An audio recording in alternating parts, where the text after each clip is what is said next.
Amém, irmão? Amém. Amém, graças a Deus. Eu não vou usar o para respeitar, né, o silêncio, né? Amém? Amém. Não está me ouvindo bem?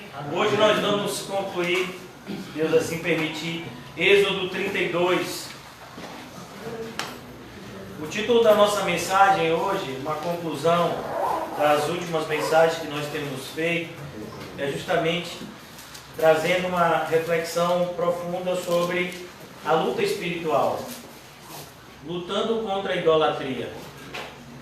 Eu gostaria de iniciar a nossa exposição na noite de hoje, passeando por algumas passagens da Bíblia, antes mesmo de passarmos aqui para a parte final de Êxodo 32. Se você for comigo em 1 João capítulo 5, 1 João capítulo 5,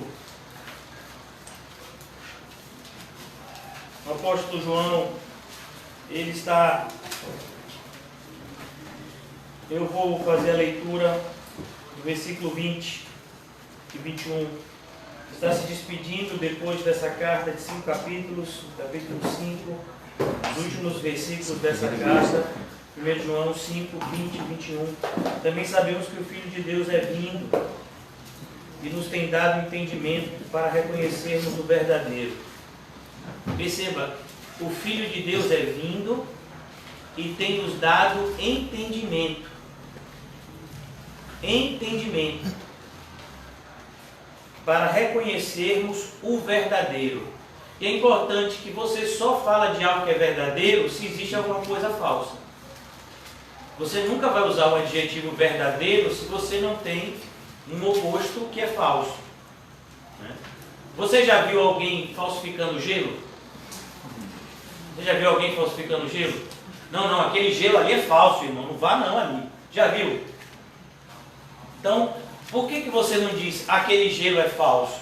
Porque não tem ninguém que queira falsificar gelo. Mas se você pode dizer, cuidado, porque essa nota de 50 reais é falsa. Por quê? Você já viu nota de 50 reais falsa? Não, pastor, eu nunca vi nota de 50 reais. Então, mas existe muita gente que falsifica. Então, a ideia de algo que é verdadeiro, o verdadeiro Jesus Cristo, porque existem muitas pessoas usando o nome de Jesus, apresentando um Jesus que não é o verdadeiro. E ele diz, para reconhecermos o verdadeiro. O verdadeiro. E estamos no verdadeiro. Perceba, você reconhece, então você está nele. Você está em Cristo. Em seu Filho, Jesus Cristo. Este é o verdadeiro Deus e a vida eterna. Você quer a vida eterna? Você tem que se encontrar com Jesus Cristo. Ele é a vida eterna. Ele não dá a vida eterna. Ele é a vida eterna. As pessoas querem o segredo de viver eternamente. Não existe esse segredo. As pessoas precisam entender que Cristo é a vida eterna. E ele diz aqui, versículo 21, filhinhos, guardai-vos dos ídolos. Mas ele não está falando de estátua, está falando de nada feito por mãos humanas aqui. O que ele está falando é de algo feito pela mente humana. Os ídolos mais perigosos são aqueles que habitam no nosso coração e são construídos na nossa mente. Esses são os ídolos mais perigosos. E é isso que a gente está tratando aqui em Êxodo 32. A própria religião judaica, na época de Jesus, havia se tornado uma religião idólatra. Eles diziam haver um único Deus, eles diziam acreditar no Deus da Bíblia, mas eles rejeitaram a Deus quando Deus veio até eles. E ele veio para o que era seu, mas os seus não receberam. E o apóstolo Paulo, ele tem uma atitude muito parecida com a de Moisés. A gente vê isso em Romanos capítulo 9. O apóstolo Paulo, quando está escrevendo essa carta de Romanos, ele vai falar da condenação, do estado de condenação que todos nós estamos. Tanto judeus quanto não judeus, tanto evangélicos de nascença quanto não evangélicos, enquanto não nos arrependermos verdadeiramente, genuinamente, todos estamos condenados, pois sem arrependimento não há remissão de pecados. Não é o batismo que te salva, não é o fato de ir para uma igreja, ler uma Bíblia, fazer orações, tudo isso só é válido depois que você é tocado por Cristo. Antes do seu encontro com Cristo, essas coisas não terão nenhuma eficácia na sua vida. Então ele diz, capítulo 9 de Romanos, versículo 1, digo a verdade em Cristo, mais uma vez, digo a verdade. Percebe como é necessário esse adjetivo, verdade, verdadeiro, porque nós estamos em um mundo dominado pela mentira, pela falsidade. As pessoas dizem amar umas às outras, é mentira, ninguém se importa com o outro. A gente estava aqui falando, né? Alguns irmãos estavam aqui horrorizados, eu nem soube disso, mas me disseram aqui, quando eu cheguei, de um casamento luxuoso que teve no corredor da Vitória. Meu Deus, em plena pandemia, tanta gente morrendo. E a pessoa faz um casamento como se nada estivesse acontecendo. E o mais assustador, segundo me disseram aqui, foi que foi a noiva ou um dos participantes? Sim, participante. Um dos participantes do casamento disse, né? Ah, se a gente ficar doente, a gente tem dinheiro, a gente vai para um hospital pago, alguma coisa assim. Então você diz assim, meu Deus do céu, e essas pessoas depois vão e distribuem uma cesta básica e acham que ama. Essa pessoa vai e distribui, por exemplo, recentemente, ontem, os Estados Unidos proibiu a entrada de qualquer brasileiro lá nos Estados Unidos. Mas para dizer que ele é bonzinho, ele mandou não sei quantos mil respiradores. Meu Deus do céu, quem engana quem? Então a mesma coisa, as pessoas dizem que são boas, mentira, ninguém é bom. Não é um bom sequer. Todos são maus, todos são... O máximo que você pode encontrar é uma pessoa que tenha uma boa máscara, né? Uma máscara de piedade. Mas sem Cristo nós somos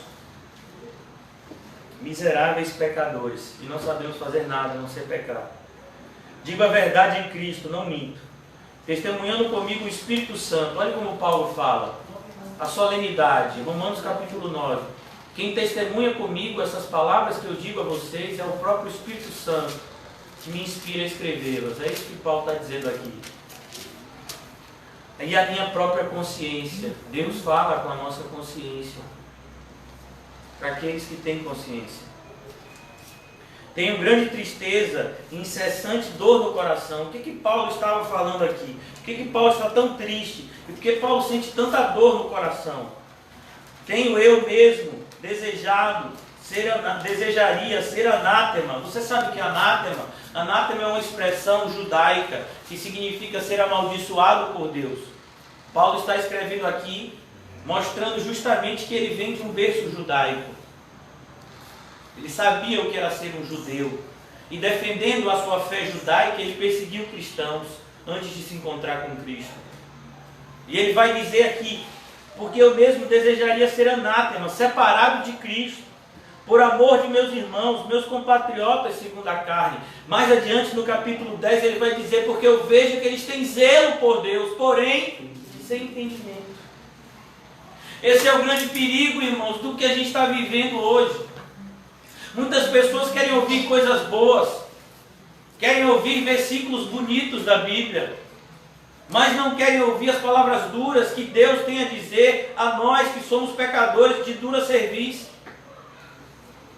Você acha que todas as coisas cooperam para o bem de todo mundo? Claro que não! Todas as coisas cooperam para o bem daqueles que amam a Deus. Ah, eu amo a Deus. Ama mesmo? A Bíblia diz, quem me ama é aquele que me obedece. Você obedece? Se você não obedece, você não ama a Deus. Ah, eu amo, no meu coração eu amo. Seu coração é enganoso, e está lhe enganando inclusive nisso. Então quando a gente abre agora, em Êxodo 32, a gente percebe que era isso que estava acontecendo no povo. O povo havia mandado Arão fazer um bezerro de ouro para eles. E eles estavam agora juntos do bezerro de ouro, dançando, cantando. Como se Moisés estivesse morto. Como se aquele bezerro de ouro fosse a representação do Deus que tirou eles do Egito. Como tem muita gente, irmãos, que vai para determinadas igrejas e diz, ó, o Senhor do Bonfim me salvou. O Senhor do Bonfim não lhe salvou porque ele não existe. Quem existe é Jesus Cristo. O Senhor do Bonfim é um ídolo criado. Então a gente percebe que tem tantas pessoas que criam bezerros de ouro. Foi fulano que me salvou, foi tal coisa que me salvou, e eles acham que, não, mas tudo é Deus. Não, irmão, não é tudo que é Deus, não. Existe um único, verdadeiro Deus. Ouve, ó Israel, o Senhor nosso Deus é o único Deus.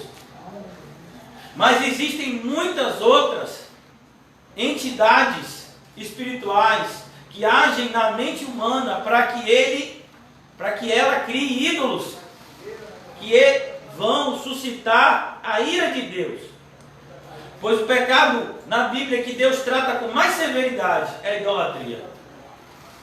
Principalmente a idolatria no meio do seu povo. Deus não admite isso. A gente já leu em Êxodo, capítulo 20, ontem. Não terão outros deuses. Foi a primeira coisa que Deus mandou Moisés falar para o povo. Não terão outros deuses diante de mim. Antes de qualquer coisa, o Senhor disse, não terão outros deuses. Quando perguntaram a Jesus, qual é o maior de todos os mandamentos? Marcos capítulo 12, o Senhor Jesus diz, ouve, ó Israel, o Senhor nosso Deus é o único Deus. Porque se o Senhor nosso Deus não for o único Deus, qualquer mandamento que eu diga aqui para você é falso.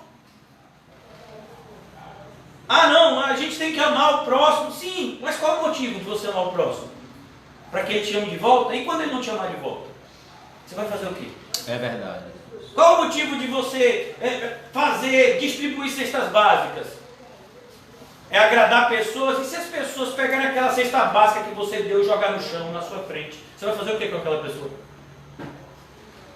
Qual o propósito da gente evangelizar? Se a pessoa que a gente evangelizou nos tratar mal, o que a gente vai fazer? Vai tratar ela mal também?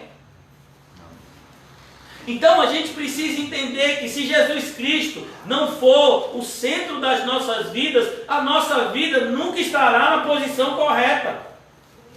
Nunca. Jesus tem que ser o centro de tudo. Ele tem que ser o motivo de tudo que a gente faz. Senão nós somos idólatras. Não adianta você usar o nome de Jesus se você não está em Jesus. Por isso que nós lemos recentemente, Mateus capítulo 7, muitos naquele dia dirão, Senhor, Senhor. E eu vou dizer, eu não os conheço. Mas Jesus, eu expulsei demônio com o teu nome. Eu fiz milagre, eu profetizei, e ele vai dizer, eu não conheço vocês são quem? A gente falou de você para todo mundo, Jesus. De mim, estou falando não. Vocês falaram de um Jesus que vocês criaram segundo as suas próprias conveniências. E a gente tem que tomar muito cuidado. Eu gostaria, antes mesmo da gente abrir Êxodo 32, me perdoe que eu falei para os irmãos abrirem já em Êxodo 32, mas abra comigo. O mesmo Jesus que amou, irmãos, ele vai dizer algo que para muitos, se você falar essa frase para alguns evangélicos hoje, eles vão dizer que isso não está na Bíblia. Mas eu quero provar que está na Bíblia. Mateus 12, 30. Amém?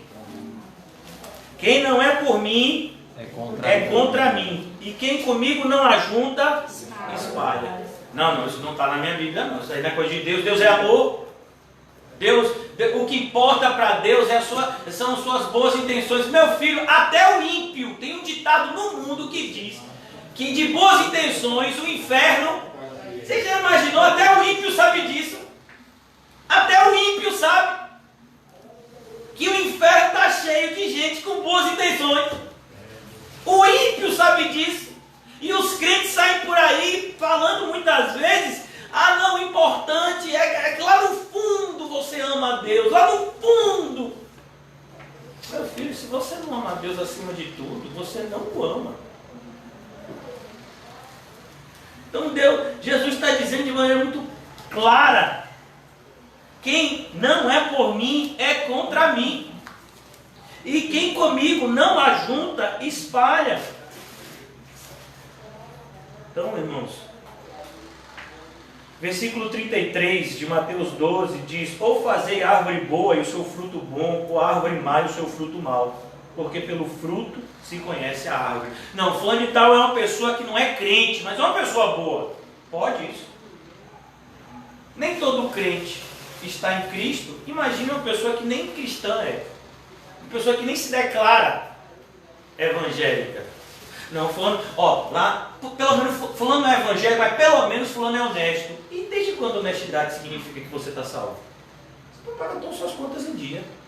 Fulano, sabe, é uma pessoa sincera. Meu irmão, você acha que quem vai fazer um despacho meia-noite, no meio de uma floresta, para uma entidade lá do candomblé ou de qualquer dessas religiões que exigem sacrifícios, você acha que essa pessoa não é sincera, não?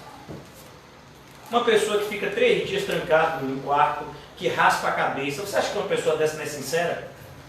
Você acha que o islâmico que coloca uma bomba no corpo e depois se explode matando um monte de gente não é sincera?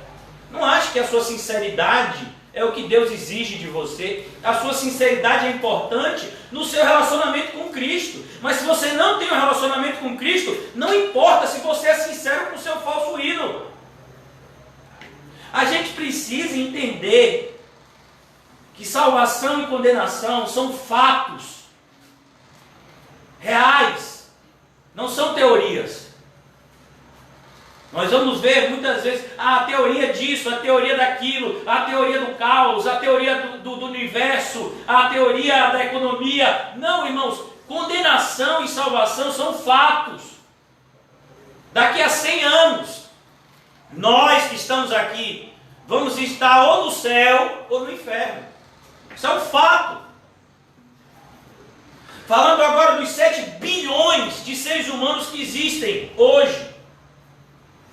Daqui a 100 anos, esses 7 bilhões de seres humanos estarão, a sua grande maioria, no inferno.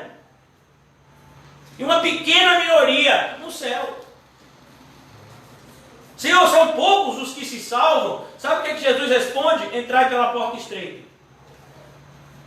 E entre logo, porque naquele dia muitos desejarão entrar e não poderão. Esse é o evangelho que está aqui, irmãos. De onde é que surge? De onde é que surge, sabe, essa maneira dos evangélicos de hoje falarem como se tudo que tem o nome de Deus envolvido, ou Jesus, é bonito? É um monte de louvor herético. Sabe, os evangélicos falam como se fossem mundanos. Já é assustador, irmãos. Já é assustador. Já é assustador. Você vê mundanos dentro da igreja. Mas pior, irmãos, é quando você vê a igreja abraçando o mundo. A igreja desejando as mesmas coisas que o mundo. O que é que você deseja para a sua congregação? Que ela cresça. Desejo que minha congregação tenha muitos membros. Desejo que o meu pastor tenha um salário gordo. Eu desejo que os irmãos que louvam sejam bem pagos. Eu desejo que a gente seja bem influente. Vejo assim, você aparecendo no Fantástico e dando uma entrevista para o William Bonner. Você acha que é isso mesmo? Você acha que é isso mesmo? Agora não sei. Você nunca prestou atenção na fala de Jesus? Pelo menos na fala de Jesus. O mundo vai odiar vocês por causa do meu nome. Você acha que Jesus estava brincando? Ou que Jesus estava falando alguma frase de efeito? Não, Jesus está falando a verdade.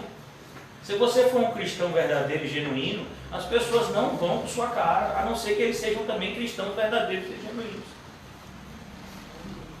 Então aqui ele está mostrando para a gente. E tudo isso eu fiz, todo esse derredor, né? Toda essa, como diria um irmão nosso, toda essa introdução, para a gente chegar aqui em Êxodo 32, 25 e ler, vendo Moisés que o povo estava desenfreado. Irmãos, você sabe que uma pessoa está desenfreada, é uma pessoa que está sem freios. Nós estamos aqui num lugar alto, amém? A gente subiu uma ladeira enorme que fica aqui à minha direita. Aqui, né, tem uma outra ladeira. Essa daqui eu nunca desci, não. Um dia que a gente for evangelizando, a gente vai passar por aqui. Eu sei que tem uma para ali também, que aquela ali eu já subi. Uma vez que a gente evangelizou mais lá para baixo. Então a gente está aqui no Monte Ladeira. Imagine um caminhão descendo uma ladeira, sem freios. O que você acha que vai acontecer? O povo está desenfreado. E essa palavra desenfreado, irmãos, no hebraico é ainda mais assustador, que significa o povo está desavergonhado, o povo está despido. É algo que fala de imoralidade, de devassidão. Você vê as crianças hoje, sabe, as minhas filhas estão aqui comigo. Há 2 anos atrás, ou 1 ano e meio atrás, teve uma pessoa que saiu da nossa congregação porque eu disse que funk não era coisa de Deus. Agora veja, a pessoa saiu da nossa congregação por causa disso. Sabe por quê? No aniversário da filha dela, convidou um monte de amiguinha ímpia e em vez de dar um bom testemunho, botou música para agradar as amiguinhas ímpias, funk. É como, por exemplo, vamos imaginar, o irmão Calmon vai fazer um aniversário de 35 anos. A irmã Rita faz uma surpresa para ele. E aí, mas acontece que vai chamar todos os amigos do saque do irmão Calmon. Imaginar que ele tenha, sei lá, 30 amigos, inclusive o chefe dele. E o pessoal todo bebe. Aí a irmã Rita vai deixar para eles uma garrafa de uísque e um engradado de cerveja. É isso que a irmã Rita vai fazer? É isso que o evangélico faz? Ah, mas aqui não tem bebida, não? Não tem não, aqui é casa de crente. Deixa eu beber não. E vem cá, só toca louvor aqui? Não só toca louvor não, só toca louvor e louvor bíblico. Porque tem louvor que não é bíblico, nem peço que eu não vou botar para tocar. Porque é casa de crente, meu irmão. É brincadeira? Fala, Deus. Então a gente vive nesse universo que a gente tem que agradar os ímpios. Agora veja. Você já viu na Bíblia Jesus mandando a gente se disfarçar de lobo para ganhar lobos? Ó, a gente vai ganhar lobos. Então a gente se disfarça de lobos. Amém, varão? Não, Jesus disse, eu vou mandar vocês como ovelhas, no meio de lobos. Eita. Aí vai ter gente que vai sair do aniversário e vai dizer, nunca mais eu venho. Quando ele fizer 36 também não venho mais. Vai ter gente que vai até dizer, vou levar meu presente de volta. Que absurdo! Não tem uma cervejinha, nem sem álcool. O filho é a casa de crente, vocês já sabiam que eu era crente. Quantas vezes já convidei vocês para a igreja? Por que vocês estão surpresos por eu agir como cristão? Ah não, mas fulano lá do nosso trabalho é cristão, fui no aniversário dele e teve uísque. Por que você é diferente dele? Porque eu sou crente. Se fulano não é, ia com ele Deus. Cristãos hoje, irmãos, estão desenfreados. Hoje teve uma pessoa que se dizia cristã, falou comigo no Facebook, no WhatsApp, querendo me botar num desses grupos de WhatsApp aí, que, com o objetivo de evangelizar, pessoa que eu nem conheço, na verdade foi um amigo meu do passado que disse que eu era pastor, e aí essa pessoa me botou nesse grupo. E essa pessoa, sabe o que essa pessoa me desejou? Como evangélica, Feliz São João! Jesus Cristo! A pessoa evangélica me desejou Feliz São João! Eu fiquei horrorizado com aquilo e ainda botou, meu filho, eu não sei como é que, aqueles animes, né? Que é anime que chama? Emojis. Aqueles emojis de 2 pessoas dançando quadrilha. Tá arrependido. Foi! Tá arrependido mesmo, eu me assustei! Eu digo, eu vou orar em nome de Jesus! Imagina, irmão! Pessoa evangélica me chamou para... Não, eu sou que você é pastor, queria muito que você me ajudasse no grupo para evangelizar também. O grupo tem mais de 200 pessoas. Eu queria que você evangelizasse. E aí eu disse, vou orar. Se Deus mandar, estamos aqui para fazer a obra de Deus. E aí a pessoa, Feliz São João. Eu digo, Jesus. É isso. Quem precisa ser mais evangelizado é essa pessoa, em primeiro lugar. Então a gente tem que tomar cuidado, porque os evangélicos de hoje estão sem freios. Pode tudo no universo evangélico, a gente já falou isso, mas nunca é demais, só precisa botar o selo gospel. A maioria das pessoas tem problema na nossa congregação, elas entram e saem da nossa comunidade, por quê? Porque elas percebem que lá na nossa comunidade existem ordem e decência. Ah pastor, eu quero muito cantar, você não é do grupo de louvor, você quer cantar por quê? Você não ora com os irmãos? Você não ensaia com os irmãos? Você não tem, sabe, se unido com os irmãos, você vai chegar aqui porque você tem uma voz bonita, ou isso, ou sabe cantar, ou tem... Mas meu diploma de músico aqui, eu não quero saber, meu filho. Você pode ser da orquestra sinfônica. Quero saber. Então, igreja é lugar de gente que foi regenerado, se relacionando com pessoas que foram regenerados, para que outras pessoas sejam também regeneradas. Nada é mais assustador, irmãos, do que um não regenerado evangelizando. Verdade. Então ele diz, vendo pois Moisés que o povo estava desenfreado, o povo estava sem limites, vale tudo, vale matar, vale roubar, tem pastor evangélico, meu filho, orando por armas de traficante, tem pastor evangélico recebendo dízimo de tráfico, vale tudo, vale tudo, na igreja evangélica moderna, vale misturar evangelho com política, vale barganhar com Deus, vale tudo, os evangélicos estão desenfreados. Está faltando Moiséses, né? Se a gente pudesse dar um plural para o nome de Moisés, que já termina com S. Possa dizer, isso não vai ficar assim. Não no meu turno. Não enquanto eu estiver vivo. Por que você acha que mataram Estevão? Porque Estevão viu um povo desenfreado. E ele vai usar a mesma palavra, o mesmo adjetivo. Vocês são um povo de dura serviço. Vocês têm resistido ao Espírito Santo. É isso que Estevão diz lá em Atos. É isso que Moisés está dizendo aqui. O povo estava desenfreado, sem freios. Os evangélicos de hoje estão sem freios. Vale tudo. Na área imoral, na área financeira, na área econômica, vale tudo. Vale vender semente, vale vender martelinho, vale dizer que se você beber uma água vai ser curado. Vale tudo. Só não vale a Bíblia, parece. Parece que a Bíblia não vale. A Bíblia perdeu a validade para essas pessoas. Pelo menos perdeu a utilidade. Pois Arão o deixara solta.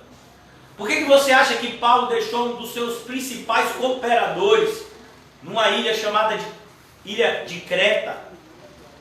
O nome desse cooperador é como? Tito. Te deixei em Creta, Tito, com uma missão, que você pusesse em ordem a casa de Deus. Quando Paulo escreve a Coríntios, diz, olha, vocês tratem de se corrigir, porque a casa de Deus tem que ter ordem e decência. Muitas pessoas, até próximas a mim, familiares. Ah, você não me deixa fazer as coisas na igreja. Familiares. Não, eu deixo. Você quer fazer com ordem e decência? Ou você acha que igreja é lugar que você faz qualquer coisa? Porque se você vier trazer um cordeiro manchado para oferecer para o Senhor, eu não vou deixar. Malaquias diz isso. Você está vendo as pessoas oferecerem resto a Deus e você não vai falar nada. Então, eu prefiro que as pessoas me odeiem e Deus me ame do que o contrário. Esse é o verdadeiro amor. É estar disposto a ser odiado pelas pessoas. Então aqui a gente vai perceber, pois Arão deixara solta para vergonha no meio dos seus inimigos. Irmão, você acha que o mundo é seu amigo? Você acha que o fato de você dar uma cervejinha para aquela pessoa te abraçar, aquela pessoa no seu aniversário dizer isso e aquilo, dizer que está do seu lado, você acha que ele era seu amigo mesmo? Eu vou só mostrar um pouquinho do nosso cenário e falar de uma realidade que todo mundo viu. Na eleição, Bolsonaro e Sérgio Moro pareciam os melhores amigos, não foi? Bolsonaro deu entrevista logo antes até de assumir a presidência. Não, Moro vai assumir, vai ter carta branca, é tudo com ele que vai fazer, que vai acontecer. Você viu o que está acontecendo? E eles eram melhores amigos. Imagine. Você viu o que ele disse de Moro no começo? Rapaz, Moro é isso, Moro é bom, Moro é não sei o quê. E agora? Moro é a pior pessoa do mundo para ele. Não estou dizendo nem que um é bom nem que o outro. Todos os dois são pecadores, miseráveis e precisam se arrepender. Mas a ideia é essa, irmãos. A amizade humana é assim. Ah, você acha que o mundo gosta de você porque te deu uma comida, porque te deu um dinheiro, porque te deu um abraço, porque colocou você embaixo do teto? Você acha que o mundo te ama? Fale a verdade para alguém e você vai ver logo logo como o amor dessas pessoas é limitado. As pessoas hoje não têm nenhum amor natural. Mães pegam bebês recém-nascidos e jogam na lata de lixo. Sabe o que é isso? Nem um cachorro faz isso. Uma cadela, ela protege as suas crias. Uma serpente protege os seus ovos. Mas os seres humanos assassinam filhos no ventre, e muitas vezes filhos quando nascem. Você vê como é o ser humano. Você vai depositar sua fé nos seres humanos. É sério. Você vai trocar o Deus verdadeiro. Você vai trocar Jesus Cristo, que morreu na cruz pelos nossos pecados, por conta de um amor circunstancial de um ser humano. É isso que acontece. Tem gente que sai da igreja por causa de namorado, por causa de marido, de esposo, de noivo. Ah, não, é porque, sabe, é de outra denominação, é assim, assado, não está concordando muito com isso, mas ainda tem um Jesus aqui dentro. Você percebeu que você trocou Jesus por causa de um cônjuge? E você acha que vai ficar por isso mesmo? Então a gente percebe, irmãos, que o povo, nós erramos quando nós não percebemos que nós estamos em um território inimigo. Não ache que porque o mundo aparentemente está atrás de paz e amor, verdadeiramente estão atrás de paz e amor. Ninguém quer paz não, meu filho. O mundo está em guerra. O mundo está em guerra. E a guerra muitas vezes dentro dos lares. Eu não estou nem falando da guerra entre Estados Unidos e China, nem no Oriente Médio. Estou falando dentro da nossa casa. 2 se levantarão contra 3, 3 contra 2. O pai entregará o seu filho, o filho entregará o seu pai. Quem falou isso foi Jesus. Então a gente precisa ter uma posição séria em relação ao nosso cristianismo. Ou você é de Cristo, ou então, meu irmão, faça igual aquele jovem rico, vai embora. Ele foi honesto. Jesus disse, ó, você quer me seguir? Vai, vende tudo que tem, dá aos pobres, terás um tesouro no céu, depois vem e me segue. Ele quis fazer isso, ele foi embora. E Judas ficou no meio. Judas não queria nada com Jesus, mas ficou lá. Para quê? Para no final vender Jesus e ganhar 30 moedas de prata. Vai ficar se a gente deixar. Já dizia um pastor do passado, chamado Martin Lloyd Jones, que uma das principais formas de você expulsar os falsos crentes, os bodes, como ele dizia, da igreja, é pregar expositivamente a palavra de Deus. Quando você prega a Bíblia pelo poder do Espírito Santo, de maneira cristocêntrica, os falsos crentes não suportam. Eles se sentem ofendidos e vão embora. A gente tem vivido isso. Versículo 26. Pôs-se em pé à entrada do arraial. Vamos imaginar, contextualizando, ele pôs-se em pé na porta da igreja e disse, quem é do Senhor, venha até mim. Percebe, irmãos, antes ele pergunta, tem alguém? Você vai perceber, eu disse para vocês recentemente que Moisés aqui representa um tipo de Cristo. Ele representa Cristo antes da sua encarnação. O ofício de Cristo de liderar o seu povo. E aqui ele diz, como Jesus, quem quiser vir após mim, não foi o que Jesus disse? Tinha um monte de gente lá seguindo Jesus.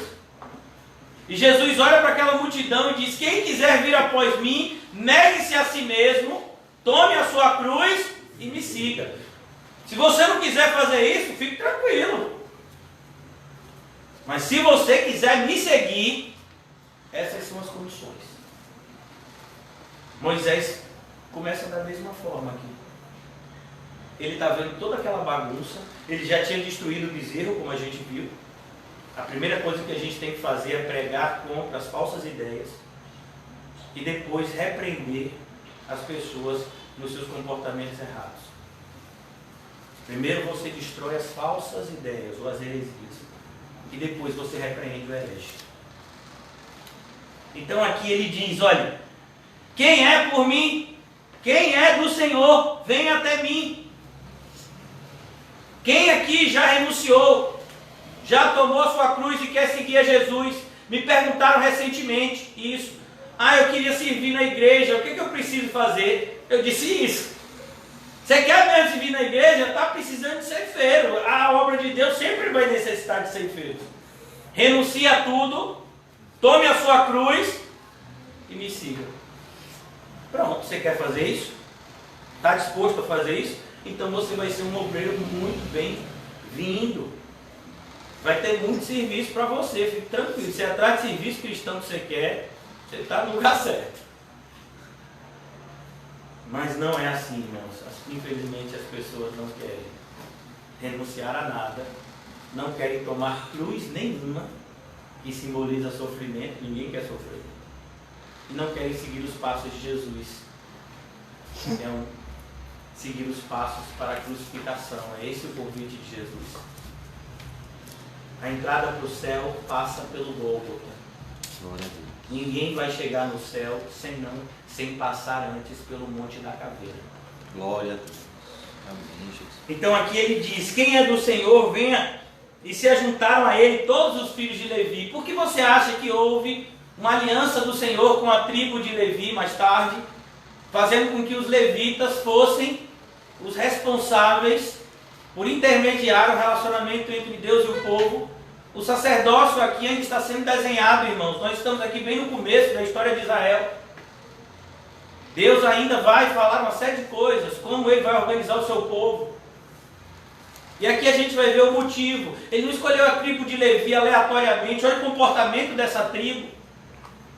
São 12 tribos, irmãos. Só a tribo de Levi se apresenta aqui. Já imaginou isso? Onde é que estavam as outras? Onde é que estava a tribo de Judá, por exemplo? A tribo de Benjamim? A tribo de Rúben? Onde é que estava a tribo desse povo? Você já imaginou, irmãos? De um universo de 12, ou se você quiser 13 tribos, uma só estava do lado da verdade. Já imaginou a matemática como é? Menos de 10% dos evangélicos querem alguma coisa com Cristo. O resto está desenfreado. Essa é a matemática. Sempre foi assim. Muitos são chamados. 4 tipos de solo. Qual é o solo que vai dar fruto? Um só. Um só. Dos 4, só um. Então aqui ele diz, versículo 27, aos quais disse, aí Moisés vai dizer algo aqui muito duro da gente ouvir essa noite. Assim diz o Senhor, ó, a mesma coisa que Paulo fala, não sou eu que estou dizendo da minha mente. Eu vou abrir aqui, antes de ler o que Moisés fala, eu gostaria de abrir com vocês 1 Coríntios capítulo 5. Amém? Vocês estão com o Senhor? Amém. Não, pela fé. 1 Coríntios 5.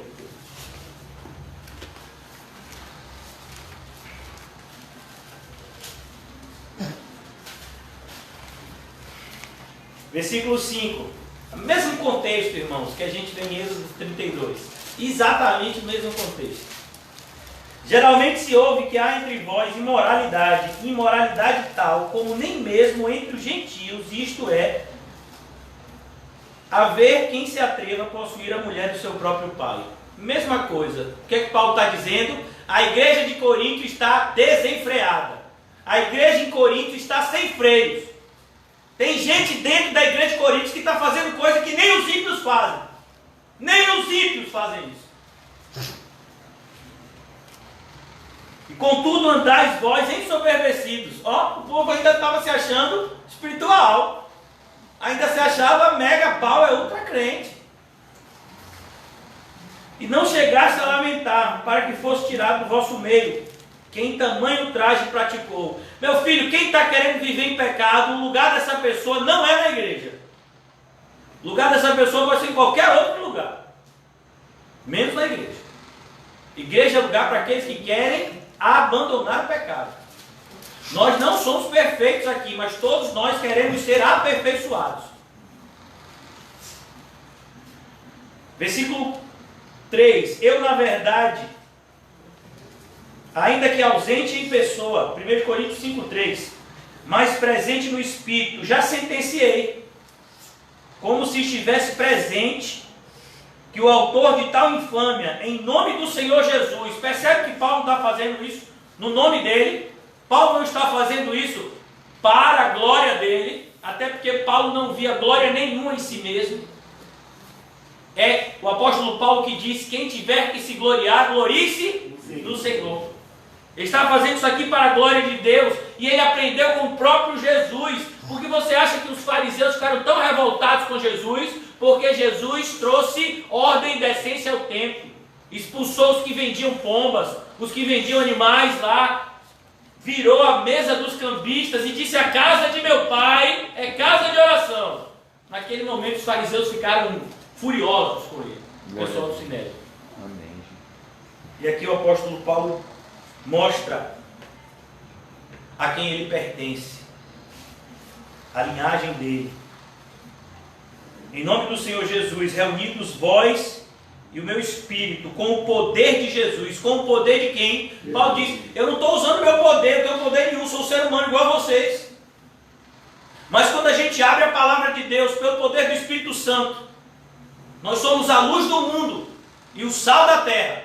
E há uma chave quando o Evangelho é pregado. Foi isso que Jesus disse: vocês têm uma chave na mão de vocês, e tudo que for ligado na terra estará ligado no céu.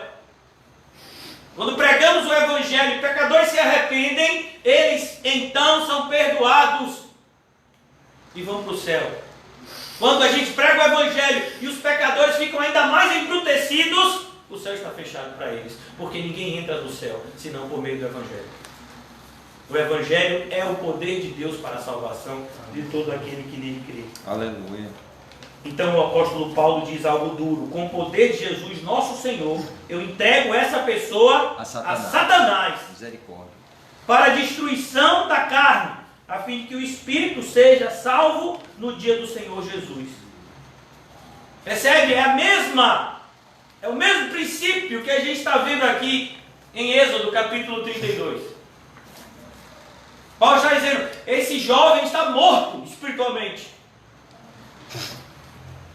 O que Paulo está falando aqui é: eu estou dando a ele uma certidão de óbito, para que o corpo seja liberado para o enterro. Quem sabe Deus o ressuscite, mas ele está morto, e não adianta a gente fingir que ele não está. Eu já presenciei um enterro recentemente, onde uma mãe olhava para o filho e dizia: levanta ele, acorda ele. Quando a pessoa está morta, parece que ela está dormindo. Parece, mas ela não está dormindo, ela está morta. Levanta ele, alguém pega ele ali, ele está morto. Esse jovem estava morto, ainda que ele se dissesse crente, ainda que ele tivesse até um ofício na igreja, a vida dele testemunhava da sua morte espiritual. Quantos cantores evangélicos hoje são pessoas completamente imorais e devassos? Cantoras evangélicas que estão no seu 3º e 4º casamento,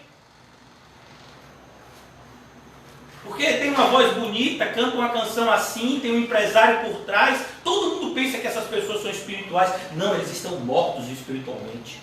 Deus os rejeitou. A gente tem que tomar muito cuidado com quem a gente anda, irmãos, porque as más companhias corrompem os bons costumes.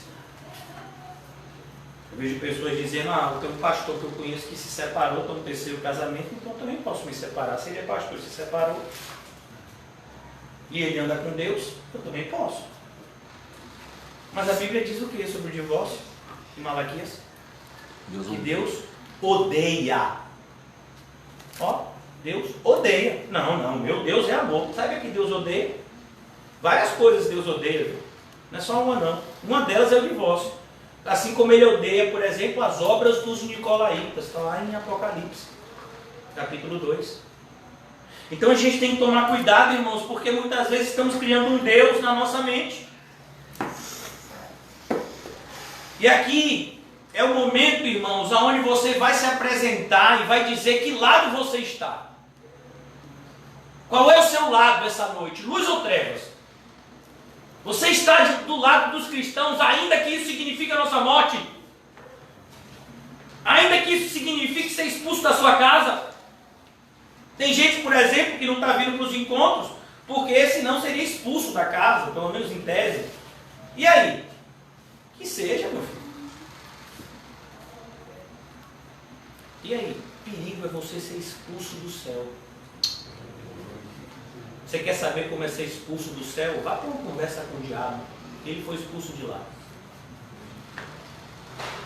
É de lá que eu não quero ser expulso. Eu quero entrar. Ainda que eu seja expulso de muitos lugares aqui. Glória a Deus. Mas eu quero entrar no céu. Glória a Deus. E gostaria que vocês fossem comigo. Glória a Deus. Então ele diz aqui, os quais disse, versículo de número 27, assim diz o Senhor, o Deus de Israel, cada um cinja a espada. Cadê a espada? Cadê a espada do Espírito? Que é a palavra de Deus. É com essa espada que você tem que combater. Foi com essa espada que Jesus venceu Satanás no deserto. Ontem à noite e hoje pela tarde, eu e minhas filhas, a gente tem sempre esse hábito. Nós temos um gosto em comum, que é de desenhos bíblicos. Eu acho que eu tenho a mesma idade mental delas.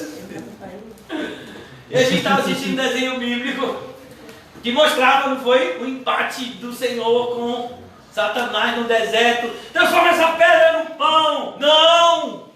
Porque nem só de pão viverá o homem, mas de toda palavra que procede da boca de Deus. Ah, não! Lança-te daqui para baixo, faz um grande sinal e o povo crerás em ti. Não! Não tentarás o Senhor teu Deus.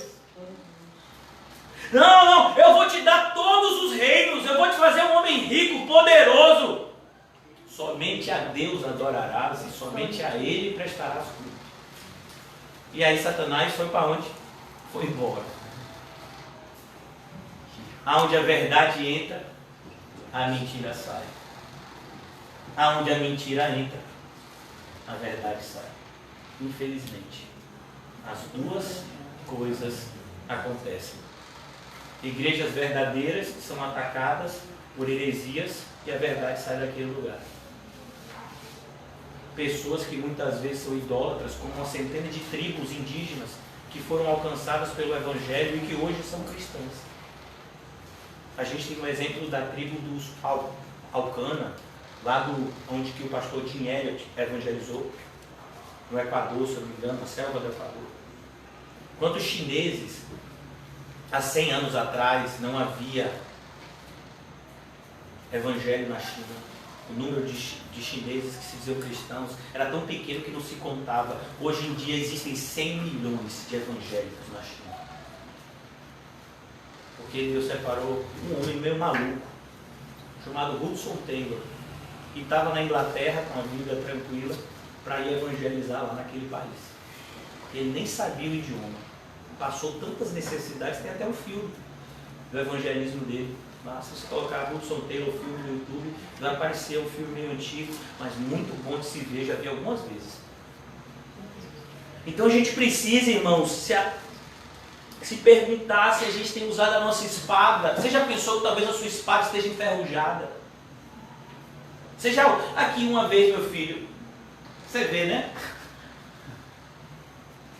Eu fui, há muito tempo atrás, eu venho uma terra, e aí eu comecei a achar que eu era, não sei se vocês lembram, teve uma novela, onde o pessoal tinha um negócio de facão, né, que botou o facão na árvore, enquanto o facão estivesse lá, ele ficava vivo. Uma novela até filmada aqui na Bahia, né? Eu não esqueci o nome dessa novela. E aí eu achava que eu era o fazendeiro. Comprei na época eu tinha dinheiro, né? Depois que eu virei crente eu fiquei pobre, graças a Deus. Então nessa época eu tinha muito dinheiro. E aí eu tinha um carrão assim, 4x4, um jipão, e aí fui pra terra, cheguei logo nessas lojas de produto rural, comprei bota, comprei facão, baioneta, chapéu. Ah, meu filho, eu tava me achando com o negócio que bota aqui, aquele cinto de fivela. E fui lá pra roça, meu filho. Na primeira negociada que eu dei no facão, o camarada começou a rir comigo, que foi comigo. Você amolou? E eu falei, quem tem que amolar? Eu comprei na loja. Meu filho, o camarada, o facãozinho velho dele lá, dava uma cortada, meu filho, ia metade do mato. Eu dava 50 cortadas, não movia nada. Por quê? Porque meu facão não estava molado. Alguém já tentou cortar carne? Cadê Reginho? Aí o bichinho. Às vezes o maior trabalho do açougueiro é o quê? Manter a faca o quê? Amolada. Se a faca não estiver amolada, quanto tempo você vai demorar para cortar uma carne? Um camarada que não era nem cristão, foi presidente dos Estados Unidos, chamado Abraham Lincoln. Ele disse, se você me der 10 horas para cortar uma árvore, eu vou passar 9 horas amolando o machado. Como é que está a sua espada? Jesus, fala. Sabe por que a gente foge do combate espiritual? Porque a gente sabe que a nossa espada está cheia de teia de aranha. E a gente já não usa ela há muito tempo. Sejam obreiros aprovados. Sejam obreiros aprovados que manuseiam. Esse verbo manusear é um verbo militar. É a habilidade de um espadachim. De alguém que mexe com espada. Porque na época era a arma que se usava no combate. Era a espada. Manusear bem a palavra de Deus. Então a palavra de Deus é vista como uma espada que você precisa aprender a manusear. Ela tem que estar amolada e você precisa estar bem treinado. Você está treinado? Ou você dá golpes ao vento? Então a gente vê aqui, irmãos, todas essas coisas, como elas são atuais para nós hoje. Cada um cinja a sua espada sobre o lado. Pegue a sua espada, a gente vai guerrear agora. Para destruir idolatria, você tem que ter a espada do Espírito, senão você não consegue destruir ídolo. A única coisa que o ídolo vai respeitar é a verdade. Se você não tem a verdade, o ídolo vai desdenhar de você. 7 judeus tentaram expulsar um demônio de um homem. Sabe o que foi que o demônio fez? Riu na cara deles e deu uma surra deles. Isso está escrito lá em Éfeso, em Atos, capítulo 19, se eu não me engano. Quando Paulo passa por Éfeso. Esse acontecimento é descrito pelo nosso amado irmão Lucas, que escreve o livro de Atos. Então, aos quais disse, cada um cinja a espada sobre o lado, e passai, e tornai a passar pelo arraial, de porta em porta. Olha que coisa, irmão. E mate cada um a seu irmão, cada um a seu amigo, e cada um a seu vizinho. Eu vou parar aqui hoje, se Deus permitir, quarta-feira, a gente vai dar continuidade a partir daqui. Irmãos, se os seus relacionamentos pessoais forem mais importantes do que o seu relacionamento com Cristo, você jamais poderá se considerar um cristão verdadeiro. Quem ama o seu pai, sua mãe, sua mulher e seus filhos, a sua própria vida, mais do que a mim, não é digno de mim. Se a sua mulher, se o seu esposo te chama para idolatria e você consente, você não é cristão. Se você tem saído ou entrado na igreja por conta da influência humana, você não é cristão. Não, eu estou indo para essa igreja porque sabe como é, meu marido, meu namorado, meu papagaio, alguém que eu conheço é de lá. Não, você tem que vir para a igreja porque Cristo te trouxe. Você ouviu a voz do seu pastor e como ovelha, você o segue. É o que está escrito em João 10. As minhas ovelhas ouvem a minha voz e me seguem. Que o Senhor nos ajude nessa noite, irmãos, a estarmos dispostos a renunciarmos os nossos relacionamentos pessoais para que o nosso relacionamento espiritual com o Senhor seja vivido de maneira correta. Não estou dizendo que nós vamos abandonar as pessoas, muito pelo contrário, nós vamos mostrar a essas pessoas um amor que o mundo não conhece, porque vem do alto. O amor de Deus. Eu não vou fazer isso por você porque eu te amo. Eu não quero ver você destruído. Eu não vou incentivar você a ir para o inferno. Agora, se você quiser ir para o céu, eu estou disposto a dar minha própria vida para que você vá para lá.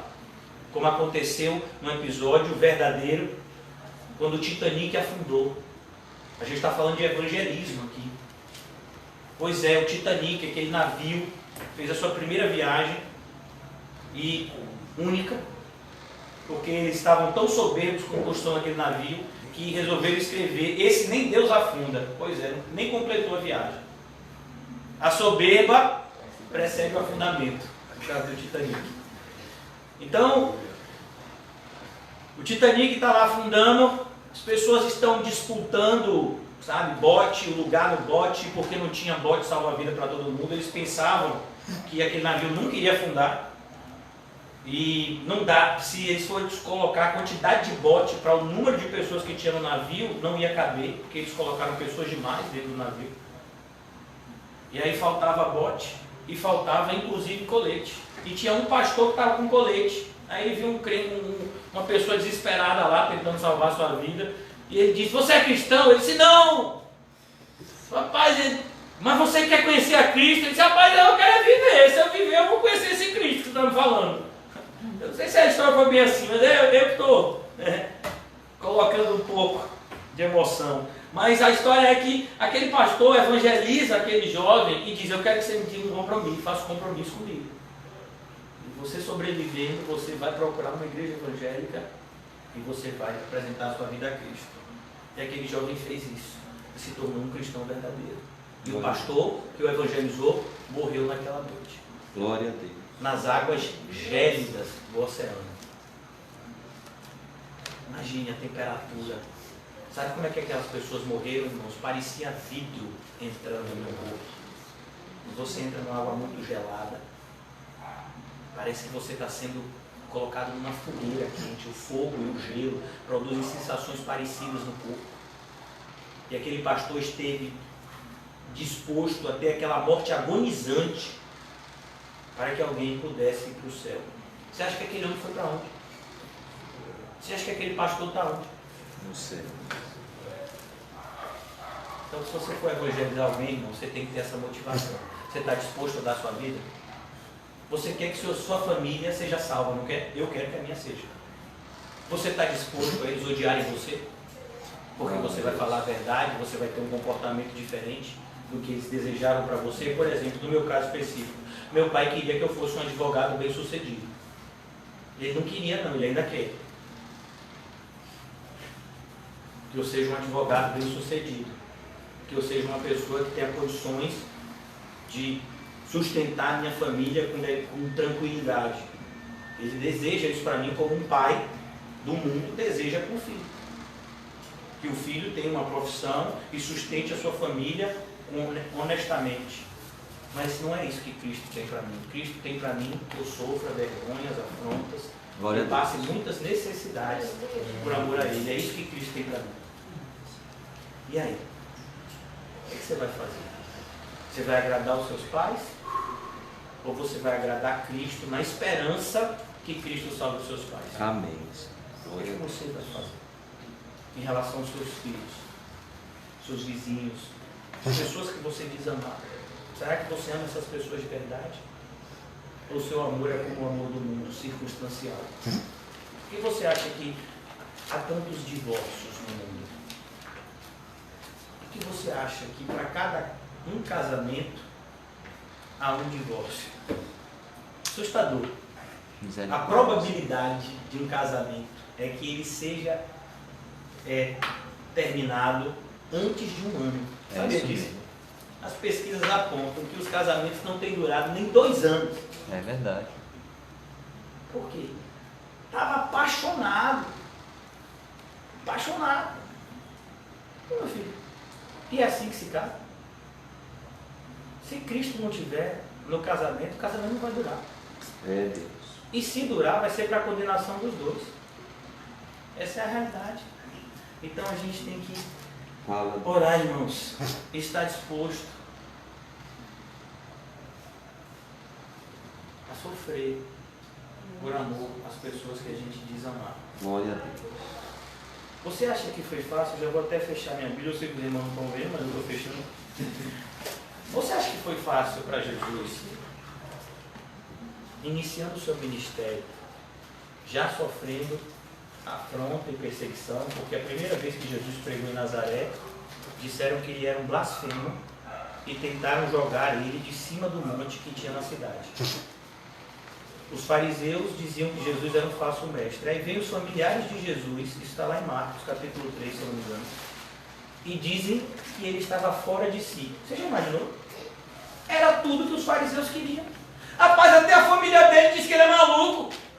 Tá vendo que ele é maluco? Você vai dar crédito a esse rabino maluco aí, jovem, que está pregando um monte de coisa estranha? Até a família dele não dá crédito a ele. Aí você pega João capítulo 7, porque nem os seus próprios irmãos criam nele. João 7,6, se eu não me engano. Nem os seus próprios irmãos criam nele. Mas você acha que Jesus não amava os seus irmãos? Aquele que é amor, não amava sua própria família? Pelo menos 2 dos irmãos de Jesus se tornaram colunas da igreja, Judas e Tiago. A sua própria mãe foi o referencial da fé cristã, Maria. Ela estava presente quando o Espírito Santo desce sobre a igreja de Pentecostes.